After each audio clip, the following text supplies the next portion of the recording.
Welcome to the deep dive. Today, we're plunging into just one source. It's a personal story called Improving English, A Real Journey. This is Alex's story, all about his path from, feeling stuck to actually making real progress. Exactly. And our goal here is really to take Alex's experience, his very real journey, and pull out the key lessons, the practical stuff for your learning journey. We're hunting for those aha moments in his story. Yeah, and Alex kicks things off admitting something I think loads of people feel. He was at a low level, always frustrated, had tried learning English before, and just, quit pretty fast. I mean, who hasn't felt a bit like that? It's such a common starting point, isn't it? That feeling of hitting a wall. It's where so many journeys end, unfortunately.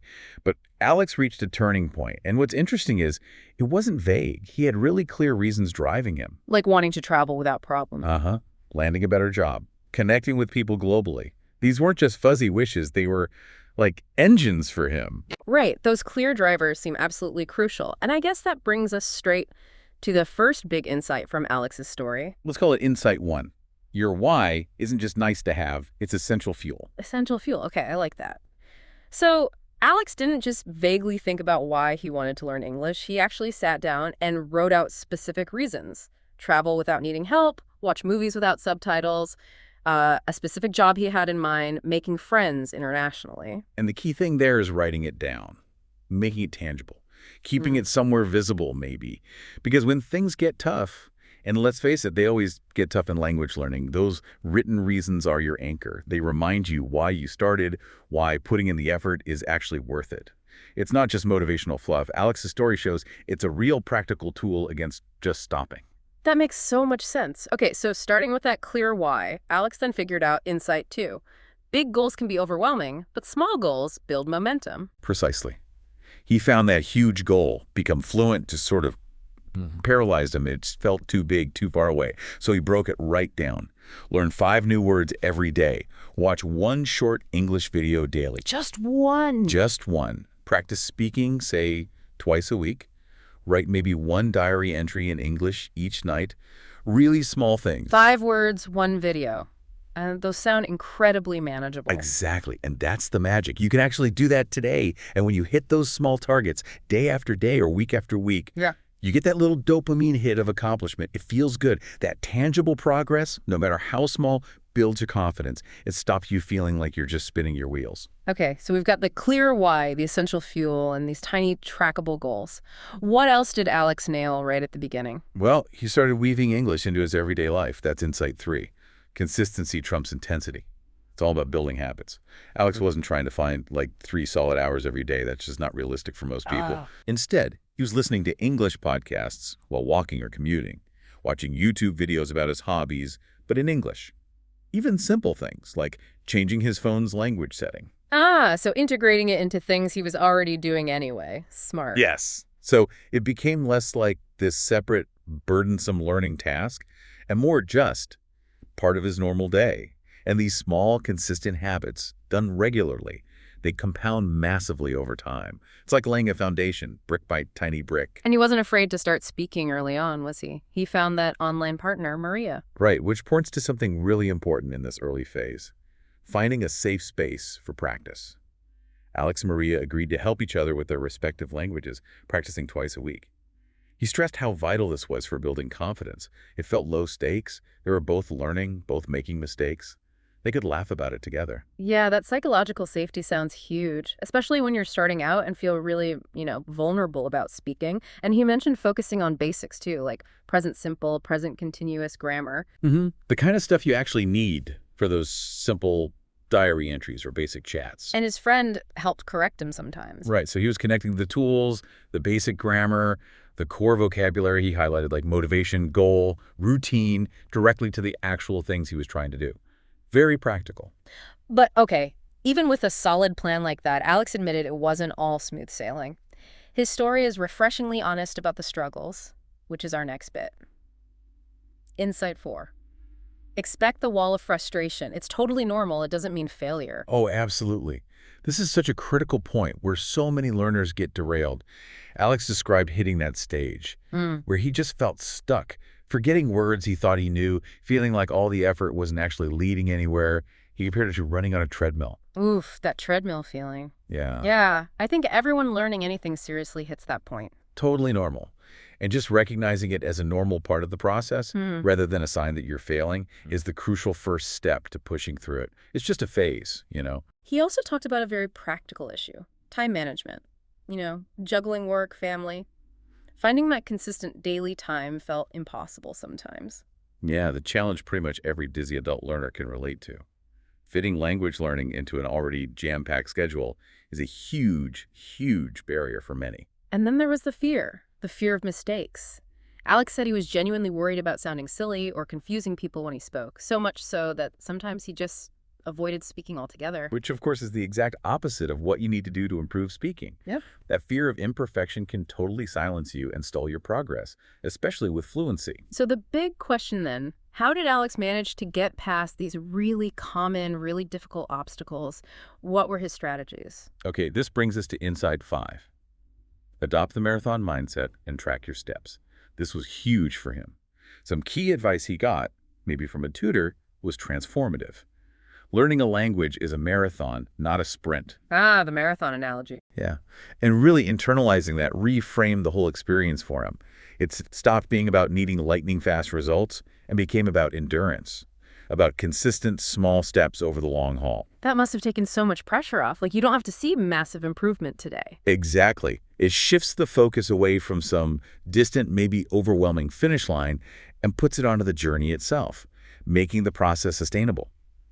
And he made that journey visible. He started keeping a weekly progress journal, not just logging hours or words, but actively noting improvements, what was difficult, even tiny wins. Okay, so like actually seeing the distance covered, even if day to day it felt slow or non-existent? Precisely. It provided tangible proof against that feeling of being stuck on the treadmill. He could literally look back a month or 2 months and see, wow, I have actually come quite a way. That was a massive confidence booster, a real weapon against that wall of frustration we talked about. So how did he apply that marathon thinking to the time crunch problem? He really doubled down on using those small pockets of time. That became his mantra almost. Right, the commute podcasts. Yeah, podcast commuting, reading short articles during his lunch break, firing up a language app for just 5 or 10 minutes before bed. He stopped waiting for these perfect, large, uninterrupted blocks of study time that, let's be honest, rarely materialize. He became opportunistic, grabbing learning moments whenever he could. He even tried English days sometimes. Yeah, as a way to get more immersion when he could carve out a bit more time. But the core was leveraging those brief, stolen moments throughout the regular week. That's really smart, very practical. Okay, what about that fear of mistakes? How did he tackle the anxiety? Well, first, he consciously worked on his mindset, reminding himself that everyone makes mistakes. Even native speakers fluff their lines. The goal isn't grammatical perfection every single time. It's communication, getting your message across. Easier said than done sometimes, though. Oh, for sure. So he built up his confidence gradually. He started by practicing alone, talking to himself in the mirror, which sounds maybe a bit odd, but it works. Or recording his own voice on his phone, just to get used to hearing himself speak English. Right, kind of desensitizing himself to it, making it less strange. Exactly. And crucially, he went back to that safe space he'd created with Maria. They explicitly agreed it was okay to mess up, that they'd learn from the errors together, not judge each other. Having that psychologically safe environment to practice without fear was like his armor when he then went out to speak with others where the stakes felt higher. Makes sense. You build confidence in the safe zone first. So beyond just overcoming the problems, Alex also seemed to figure out that, well, learning needs to be enjoyable, or at least interesting, to stick with it long term. Which leads us to Insight 6. Fuel engagement with creative and authentic input. Absolutely. Just grinding through textbooks day after day. That can get really draining, really boring for most people. Sure. So Alex started mixing it up. He began watching TV series and movies, but with English subtitles on. Ah, the classic recommendation. Did he mention any specifics? He did. He mentioned things like Friends for everyday chat, conversational stuff, The Office for more workplace-type language. Yeah. And then something like Sherlock, when he wanted more of a challenge complex vocabulary, maybe faster speech, British accents. Using shows like that is great because you're hearing how people actually talk, right? Not just textbook dialogue. Exactly. Yeah. It exposes you to natural rhythm, intonation, slang, idioms, all that stuff that makes the language feel alive. It connects the dots between learned words and real-world use. And he did something clever with reading, too. He didn't jump straight into, novels. What did he do? He started with comics and graphic novels. Oh, that's smart. Pictures give context clues. Right. And the dialogue is usually shorter, more direct. It's a much less intimidating way to start building reading confidence or picking up conversational language before tackling denser texts. He mentioned it helped with idioms, too. I can see that. Okay, Right. what else? Did he use tech? Yeah, he definitely leveraged language learning apps, mentioned things like Duolingo, Memrise, Anki, using those for quick vocabulary practice, drilling things with flashcards, especially fitting them into those pockets of time we talked about. Apps are just so accessible on your phone anytime. Very true. What about expressing himself? Did he do any writing? He did, actually. Apparently, his tutor encouraged him to try writing short stories. Really? Short stories. Yeah, starting really simply, not trying to write a masterpiece. But the act of having to construct sentences, choose words, use the grammar he was learning, it really helped solidify things. Plus, he could share them for feedback, turning writing itself into a targeted practice activity. That's a great idea. Forces active recall and application. Hmm. And finally, connecting with others. Yes, which brings us to Insight 7. Connection provides support and motivation. He didn't just practice with Maria, he joined online language communities. Facebook groups for learners, forums related to English learning. What was the benefit there? It created a sense of shared experience. He wasn't alone on this long marathon. He could share frustrations, swap tips, ask questions, maybe find other practice partners. That community aspect can be incredibly motivating. Definitely powerful knowing others are facing the same challenges. And he noted that during this phase, he was focusing on grammar, like past simple versus present perfect, Things you need to talk about experiences, about progress over time. along with vocabulary directly related to his journey, like frustration, progress, marathon versus sprint, pockets of time, safe space, even idioms. Yeah, it's like he was learning the language to describe his own language learning experience. It's kind of meta, but really effective. Recursive learning. So bringing this all together then, thinking about Alex's very real, sometimes messy journey, how can you, listening now, take these 7 insights, Essential fuel, small goals, habitual consistency, expecting the frustration wall, the marathon mindset, creative input, and community connection. How can you apply these to your own path? Well, I think the first step is self-reflection. Where do you feel most stuck right now? Is it the motivation? If so, maybe really drill down on your whys. Write them down like Alex did. Is it finding time? Then really hunt for those small pockets. Be honest about where you could grab 5 or 10 minutes. Is it the fear of mistakes? Maybe actively seek out or create a safer space to practice, even if it's just talking to yourself initially? Exactly. Or is it just boredom setting in? Then consciously inject some fun, authentic materials. Find a show you love, a comic, a YouTube channel in English about your hobby. Alex's story isn't necessarily revolutionary in its individual pieces. Lots of people suggest these things. But the power was in the combination, and crucially, his persistence. He kept adapting and kept going. It's a really powerful reminder that the path isn't usually a straight line, is it? But it is navigable if you have the right strategies and, importantly, the right mindset. Right. And Alex's tutor framed learning as that marathon, built from countless small steps, where the real progress often only becomes clear when you look back over time. Which leaves us with maybe a final thought for you to consider.